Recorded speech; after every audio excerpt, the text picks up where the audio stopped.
fine, extraordinary man. Hey everyone, I'm here with the Spider and his dog on the set of Spider-Noir. What if Nick Cage played a retired, hard-drinking Spider-Man, a 1930s private eye who's been off the web for years? And what if the show went full hard-boiled detective noir, with scenes so violent and unhinged I had to cover his eyes and say whoa out loud? Plus, towards the end of the episode, there was a moment, I swear we were so close to a classic Nick Cage freakout. Stick around, we're going to be breaking down our first impressions of the first episode of Spider-Noir right after this. But first, I have to say, was this the most sincere superhero show that we've seen in a while? We're going to do the 15-minute rule for the show. We're going to talk about our first impressions, and then we're going to play the IMDb game. Are you ready? I'm ready as I'll ever be. Are you an awesome man? Yes. Am I an ordinary man? Yes. First of all, I have to applaud the show on being sincere about its premise and its characters. It really sold into being a hard-boiled detective story with superpowers. Would you agree? I think so too, Jonesy. And it harkens back to older detective TV shows, I think, like Dragnet and Pete Gunn. Did you ever see Pete Gunn? No, I haven't. And I think people online have been saying that as well. It's like an old school love letter to detective pulp with some subtle Spider-Man swinging and slinging brought into there. Would you agree? I would agree. I think Nick Cage is perfect as Ben Reilly. I loved seeing him on screen. I love the alternate Uncle Ben story that we got, that he lost his fiance, and with great power comes great responsibility. No power comes No responsibility. I think Cage brings like a very Humphrey Bogart grit with the natural Nick Cage craziness. You know Humphrey Bogart. You've seen some of his movies. You saw Casablanca. Yes. Here's looking at you, kid. Yeah, I taught him that. I'm a good dad. So Noah, what did you think of the new Sandman? Excuse me, my name is Ben Reilly. Ben Reilly, what did you think of the new Sandman? You really do look like the character in the show. It's kind of crazy, actually. I know that's the illusion. So what did you think of the new Sandman, Flint Marko? I heard the name Flint Marko, and as a big Spider-Man stan, I've read so many of his comic books, I knew that that was going to be Sandman, but he looked very, like, subdued, right? You were saying he looked kind of weird? Yes, Sandman normally is supposed to be very mobile and, quick, speedy. He's supposed to be able to shoot out sand wherever he wants, travel around in the air. But in this one, he looked more like granite than sand. And then there was that fire guy in the beginning, like Jimmy Addison. I guess, I don't know that character. I guess he's some original pyrotechnic guy. My first thought was that it was the one from the Fantastic Four, but of course it wasn't Human Torch. Yeah, Johnny Storm. Yeah, no, it wasn't him. And it wasn't Electro. It was like some other fire dude that I don't know. Perhaps it was from the comic books. Probably. We should know that. If there's another better nerd out there that knows this, share it with us. Personally, I thought that the black and white better sold the illusion of the detective story than the color, which looked a bit more like, if you can imagine this, pink jello. Pink jello? Yes, kind of unnatural. Interesting. Yeah, I thought it was too saturated. I think we did good by going with the black and white color. I thought that was a better choice for sure. It looked like Willy Wonka's chocolate factory. It did kind of.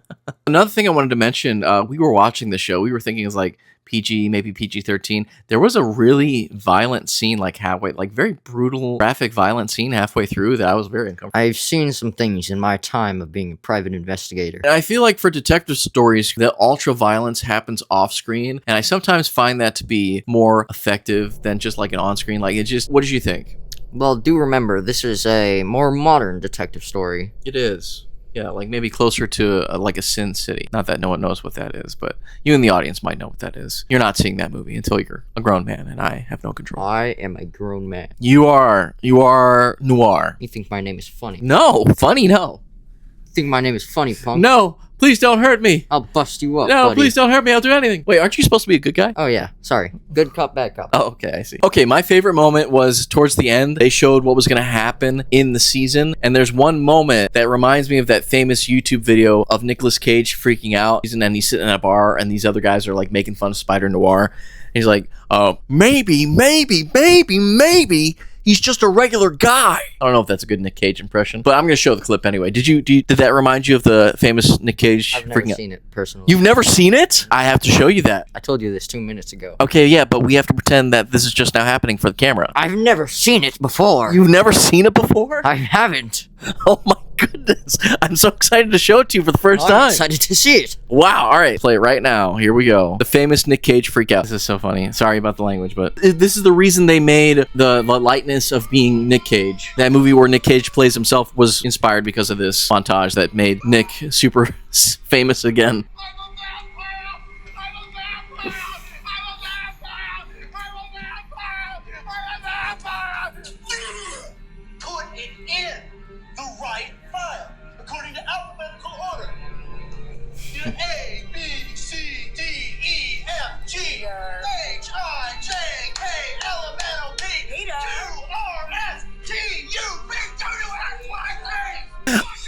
obviously bleep all this out.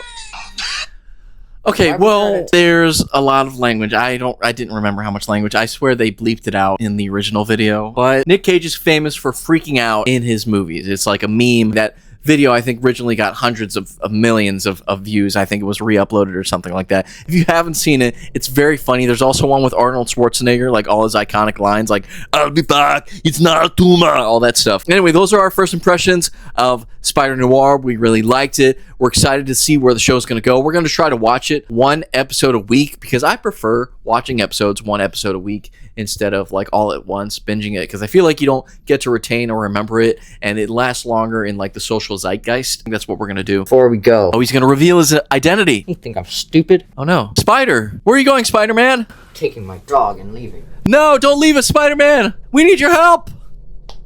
All right, well, there went Spider-Man. Thanks, Noah. Love you, son. All right, so that's our first impressions of Spider-Noir. IMDb, he's not gonna... Noah, what do you want to rate it on IMDb? 7 out of 10. Noah gives it a 7 out of 10 for first episode. I'm going to give it also a 7.3 out of 10. I'm going to look it up right now. We're going to see what the actual score was. Here we go. It's going to tell me the whole show score. I'll just try to look at the first episode. Really, I really loved the idea. I'm going to be doing a Backrooms review later. Really loved the idea. All right, and the score is 8.2. First episode gets an 8.1. Amazing. Thank you for tuning in. Please like, please subscribe. We're going to be doing more episodes in the future. Later. Oh, no! Oh, no! Wait, I'm coming.